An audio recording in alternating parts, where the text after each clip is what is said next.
আসসালামু আলাইকুম। আজকের আলোচনায় সবাইকে শুভেচ্ছা ও স্বাগতম। আজকে আমরা পাইথন প্রোগ্রামিংয়ের নতুন একটি অধ্যায় শুরু করব, যে অধ্যায়ের নাম হচ্ছে ব্রাঞ্চিং স্ট্রাকচার। তো চলো আমরা শুরু করি। তো অধ্যায়ের শুরুতে প্রথমে যে বিষয়টি রয়েছে তা হলো program flow control. Program flow control বলতে বোঝাচ্ছে এখানে ফ্লো অর্থ প্রবাহ আর কন্ট্রোল অর্থ নিয়ন্ত্রণ।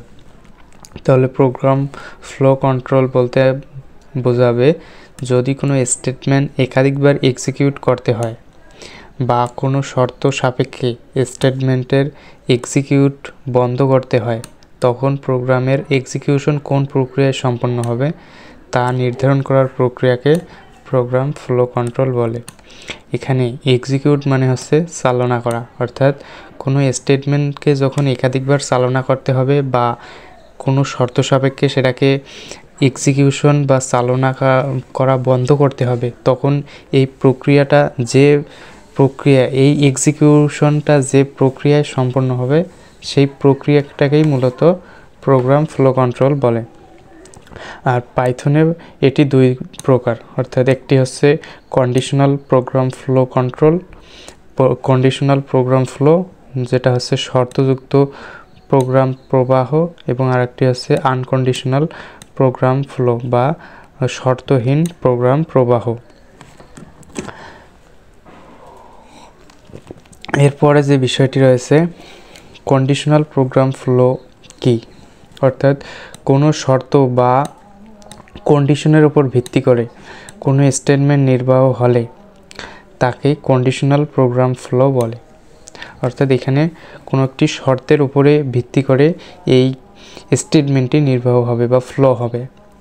যেমন এখানে রয়েছে কন্ডিশনাল প্রোগ্রাম ফ্লো, এখানে তিন প্রকার রয়েছে। যেমন একটি হচ্ছে ইফ স্টেটমেন্ট, একটি হচ্ছে ইফ ইলস স্টেটমেন্ট এবং আরেকটি হচ্ছে ইলিফ স্টেটমেন্ট। এই তিনটি হচ্ছে শর্তযুক্ত প্রোগ্রাম ফ্লো বা কন্ডিশনাল প্রোগ্রাম ফ্লো।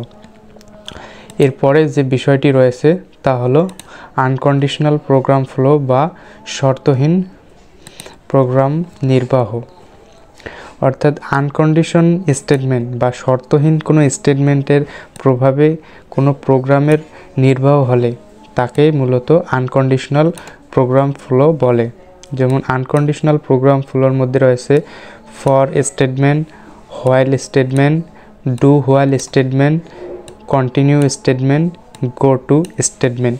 এই পাঁচটি হচ্ছে আনকন্ডিশনাল প্রোগ্রাম ফ্লো, অর্থাৎ এগুলো শর্ত ছাড়াই নির্বাহ হতে পারে। তো চলো আমরা এখন কিছু অতি সংক্ষিপ্ত গুরুত্বপূর্ণ প্রশ্ন নিয়ে আলোচনা করি। তো প্রথম প্রশ্নটি রয়েছে যে প্রোগ্রাম ফ্লো কন্ট্রোল বলতে বা প্রোগ্রাম ফ্লো কন্ট্রোল কাকে বলে।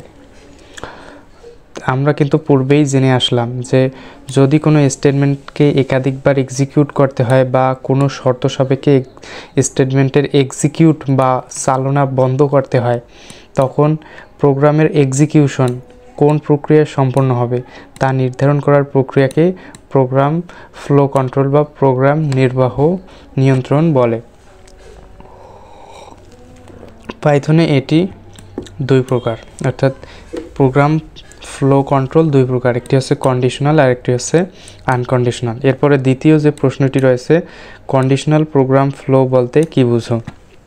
অর্থাৎ যখন কোনো শর্ত বা কন্ডিশনের উপর ভিত্তি করে কোনো স্টেটমেন্ট নির্বাহ হবে তখন সেটাকে কন্ডিশনাল প্রোগ্রাম ফ্লো বলা হবে। আমরা পূর্বেই এগুলো জেনে আসলাম যে এগুলো তিন প্রকার, if statement, elif statement, if else এবং ইলিফ স্টেটমেন্ট। এই তিনটি হচ্ছে কন্ডিশনাল প্রোগ্রাম ফ্লো প্রবাহ বা কন্ডিশনাল প্রোগ্রাম ফ্লো। এরপরে যে প্রশ্নটি রয়েছে তা হচ্ছে আনকন্ডিশনাল প্রোগ্রাম ফ্লো বলতে কী বুঝো। এটাও আমরা পূর্বেই পড়ে আসলাম যে কোনো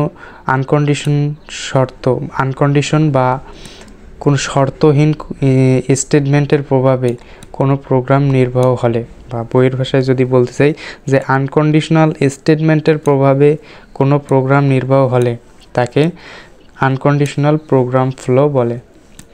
আনকন্ডিশনাল প্রোগ্রাম ফ্লো এখানে যেমন রয়েছে for statement, while statement, do while, continue, go to statement এগুলো আমরা পূর্বেই দেখে আসলাম। তো এরপরে যে প্রশ্নটি রয়েছে তা হলো ব্রাঞ্চিং কি, অর্থাৎ এই অধ্যায়ের নামই হচ্ছে ব্রাঞ্চিং স্ট্রাকচার। তাহলে ব্রাঞ্চিং কি? ব্রাঞ্চিং বলতে আমরা কি বুঝি?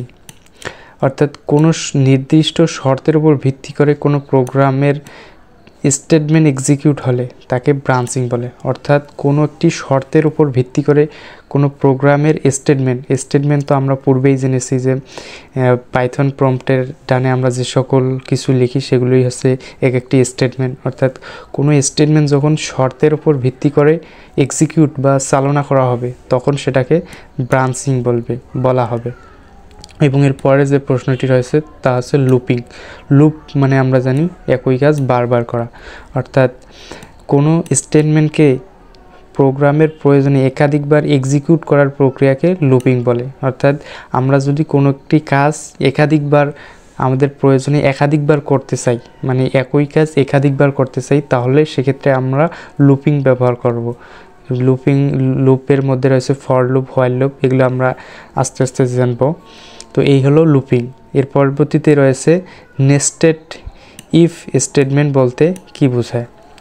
অর্থাৎ একটি ইফ স্টেটমেন্টের ভিতরে একাধিক ইফ স্টেটমেন্ট থাকলে তাকে নেস্টেড ইফ স্টেটমেন্ট বলে।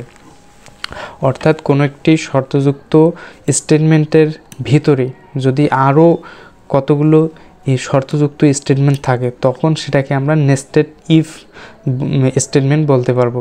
এরকম রয়েছে nested for, nested if else, এগুলো আমরা ধীরে ধীরে জানবো। তো এই হলো আমাদের আজকের আলোচনা। সাথে থাকার জন্য সকলকে অসংখ্য ধন্যবাদ।